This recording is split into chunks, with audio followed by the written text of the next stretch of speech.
Dear students of 8A and 8B, look at the board. Some points are mentioned. I am going to explain you. First, Lucknow Pact. What is Lucknow Pact? Lucknow was a pact signed between the Muslim League and the Congress.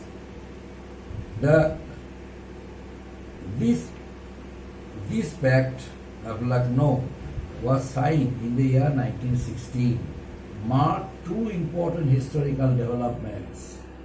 The two divisions within the INC, the moderates and the radicals, returned as they realized the necessity of putting up united front. Against whom? Against the British. Now, British colonial government held that the unity between the two wings of the Congress once again has been strengthened. This unity, both the two wings of the Congress, might become a cause of tension for the British government in the long run. They felt it. That's why the Muslim League and the Indian National Congress and also decided to work together towards their common goal. Why and how? Because earlier Muslim League's main demand, share in the legislature, was not accepted. Separate electorates of the Muslim League was not accepted by the Congress. But whenever the Lucknow Pact was signed in the year 1960 by the Congress leaders, the Congress leaders felt it necessary to get the Muslim Leagues united with their programs. How? They realized that without accepting their demand of separate electorates, the Muslim League would never join them. That's why finally they accepted their demand of separate electorate, and ultimately the Muslim League joined the Congress. So what is the historical incident of the Lucknow Pact of 1916? The two wings of the Congress, the early nationalists and the radicals, joined hands together and agreed to work together. And second one, the Muslim League also joined the Congress. Why? Because the main demand of the Muslim League, separate electorates, whereas separate electorate seats in the legislative assembly, means separate electorates for the Muslims, was accepted. This demand was accepted by whom? By the Congress. And hence, the Muslim League also decided to work together for a common goal against the British. Now, another point, the general session of the Muslim League and the Congress were held together in Lucknow in the year 1960. As a result, the Lucknow Pact was signed between the Congress and the Muslim League, and they decided to work together for India's freedom. Hindu-Muslim unity once again re-established. So, this is the importance of the Lucknow Pact. Second point, Home Rule League. This home rule of the movement. Home rule of movement. Second point, home rule movement. Home rule movement.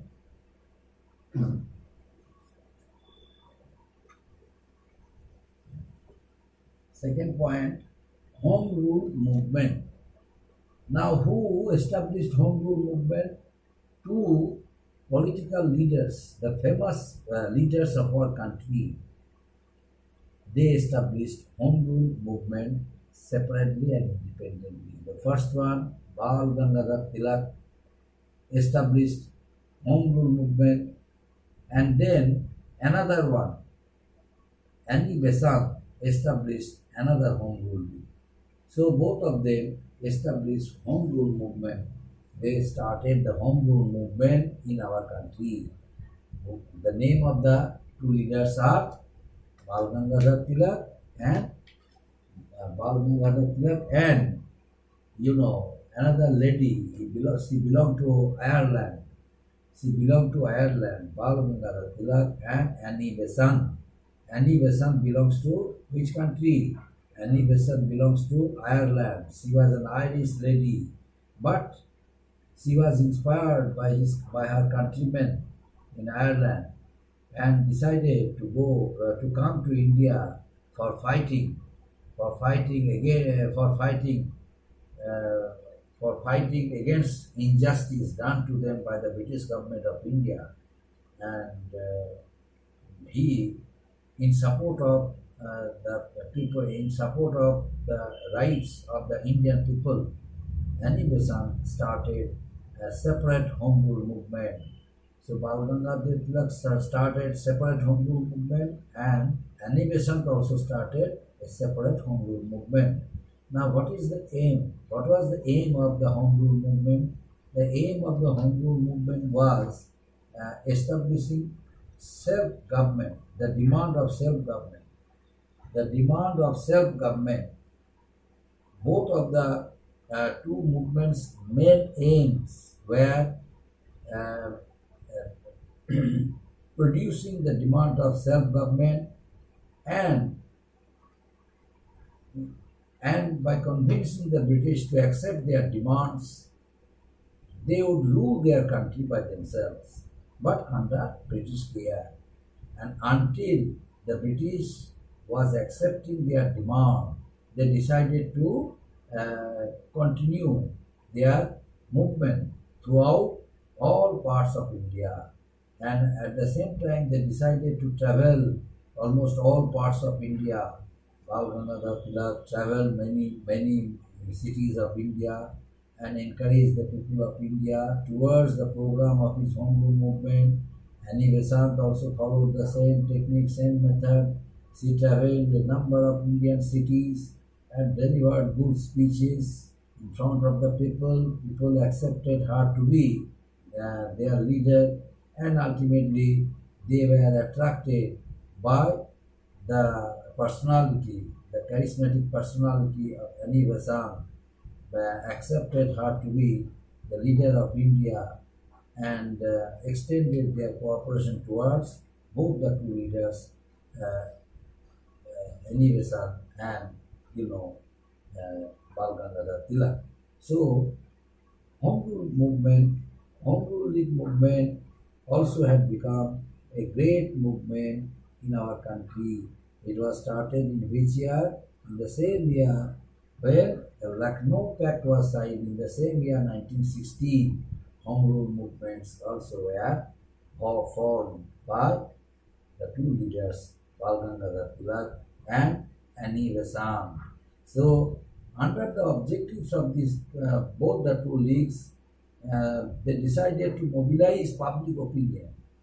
They decided to mobilize public opinion in favor of self-government, and both of them, Bal Gangadhar Tilak and Annie Besant, spread the idea of freedom and self-rule by traveling across the country, and movement became very much popular among the people of our country.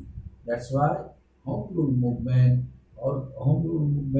gave a special energy to the people of our country because of its programs and good leaderships of both the two leaders, Bal Gangadhar Tilak and Annie Besant. Now, formation of Muslim League.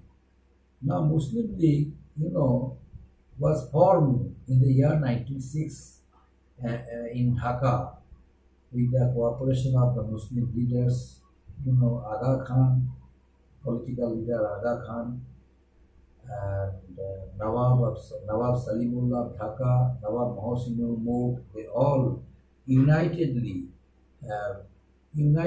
formed the Muslim League in the year 1906. Now, question is, why was it formed? The people belonging to Muslim category, they realized that they should have their own political party, like in the Hindus.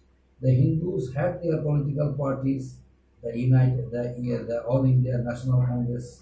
It was formed, it was established. That's why they realized that there should be They should have their own own political organization. That's why, after a long discussion with other political leaders of Dhaka and India, both the leaders of both the two leader of that time, Dhaka was a part of India, our country. But I'm telling you, I would like to say that the people of different parts of India, they uh, unanimously came to a conclusion, belonging to Muslim category, came to a conclusion that there should have been one political organization for the Muslim people. So, after a long discussion with each other, they established a separate political organization for them. And this organization's name is Muslim League. It was established in the year 1906. And now, what was the aim of the Muslim League? The main aim of the Muslim League was to produce their demand before the British government with a mild voice. Number one, number two, demanding jobs in the British administration for English educated Muslims, because so many English Muslim people already received Western education, and they gained the knowledge of English under the inspiration of Sir Said Ahmed Khan. That's why now they demanded their share with the British administration, not only, but also they demanded the posts in the British administration like the Hindus. And another point that was very important, Muslim League strongly demanded their rights, their honor, their dignity in the country, since they belong to minority group, but that they did not want to be insulted. They made it clear. They made it clear to the British. So, how? By way of living an opportunity of talking to each other in a peaceful way, the Muslim League demanded the Muslim League produced their demands before the British, and also agreed to work uh, to work by supporting the stance of the British. And British also followed a policy of appeasement and encouraged the Muslim League not to strengthen unity of both the two communities, but to safeguard the interest of themselves.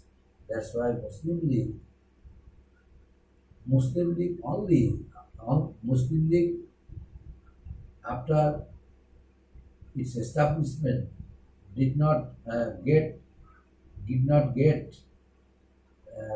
the Muslim Leagues, and the Muslim League's leaders did not get themselves involved in the program of INC, Indian National Congress, for many years. But in the year 1916, when the Lucknow Pact was signed, only during that year, the Muslim Leagues joined hands with the Congress and agreed to work together for the common goal of India's national movement. That incident took place in the year 1916 when the Lucknow Pact was signed.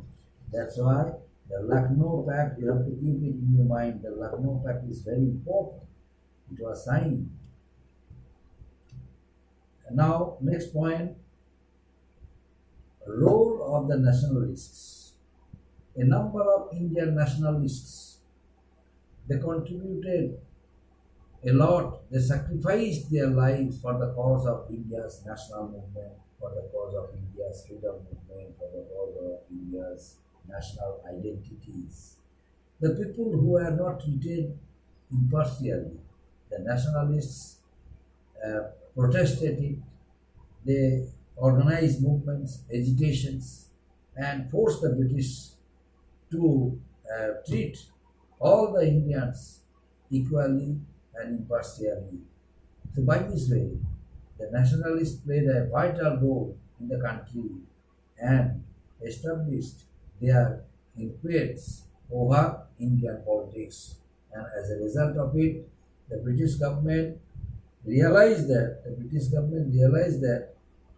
the role under the political pressure of Indian leaders, they are the people of India should be treated equally, not impartial, not you know they they must be treated equally, not unequally.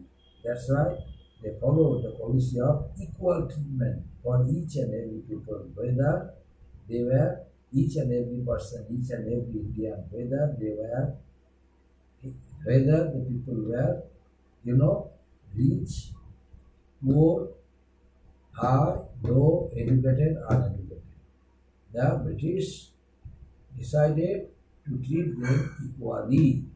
So, by this way, the nationalist leaders or the nationalists of India, they established themselves strongly in Indian politics, and the Britishers were compelled to accept almost all demands of the Indians, and as a result of it, the British also changed their policies. They decided to remove all kinds of unjust rules for the Indians and the policy of adopted the policy of negotiation, adopted the policy of good understanding, and it was done only because of they wanted to rule India for many years. That's why now they decided not to leave any opportunity before the Congress leaders or Muslim League leaders through which they could criticize the British government and their policies. Only because of this reason, the revolt of 1857, the Home Rule movement, and other agitations, other movements which were organized by the Indian Congress leaders and other leaders, forced the British government to change their policies, and ultimately they were forced to be sympathetic towards our countrymen, and decided to spend a lot of money for the all-round development of the country. Up to this, my dear students. Thank you.